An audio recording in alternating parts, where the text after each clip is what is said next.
This is the high-purity reverse osmosis system. Commonly called the RO, it is a fully automated process with automatic controls and alarm system. An RO water system includes pre-filtration for particulate matter and chlorine reduction with carbon treatment. So, what is reverse osmosis? To best understand reverse osmosis, let's first look at normal osmosis. To illustrate, imagine a semi-permeable membrane with fresh water on one side and concentrated solution on the other, such as salt water. If normal osmosis takes place, the fresh water will pass through the membrane to dilute the concentrated solution. In reverse osmosis, pressure is exerted on the side with the concentrated solution to force the water molecules through the membrane to the freshwater side. This retains the salt to give us salt-free water. Particulate filtration at 5 microns is the first step in the treatment process. This filter ensures that all particulate matter is removed prior to the next step of filtration, as well as less long-term maintenance of the RO membranes. Reverse osmosis is sensitive to oxidizers such as chlorine, typically found in all city water sources. Therefore, the process and water RO water system includes granular activated carbon, commonly called GAC. The GAC is an absorbent and will reduce the levels of chlorine being sent to the RO membranes. The effluent of the carbon column passes through a higher micron capture filter to capture any carbon fines that may have been released from the vessel.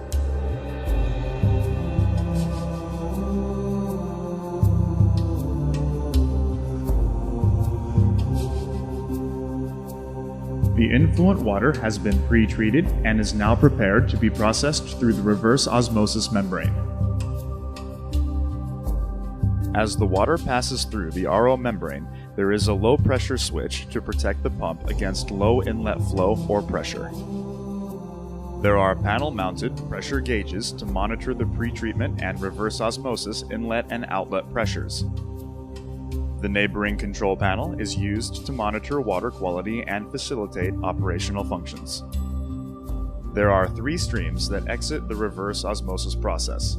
The permeate water, which is the clean, filtered, or product water, passes through the permeate flow meter and is sent to the product water storage tank.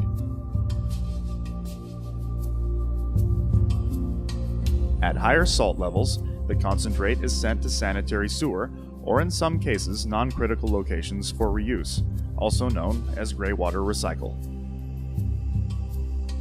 In higher water recovery applications, a small percentage of the concentrate water is sent back to the inlet of the RO membrane for recycle. The salt removal reverse osmosis step is complete and the filtered water is stored for distribution and use. The product water is fed from the bottom of the tank to the distribution pump, where it will be post-treated before being fed to the facility points of use. The clean water low in salts, typically stored for a period of time, is a target for bacterial growth. Therefore, the process and water system includes a germicidal ultraviolet disinfection unit for bacteria control. Germicidal UVC light deactivates the DNA of bacteria, viruses, and other pathogens, and thus destroys their ability to multiply, which is critical in any process and lab use environment of RO product water. The UV-treated water is passed through a final filter, usually sub-micron, to filter any organic or non-organic matter from the subsequent ultraviolet treatment. In some cases, further ionic removal will be needed to meet deionized water quality. If this is required, Process and Water implements a DI polishing bed containing strong acid cation and strong basic anion resins to remove all remaining ionic constituents in the water. The product water has been post-treated and is ready to be sent to the points of use.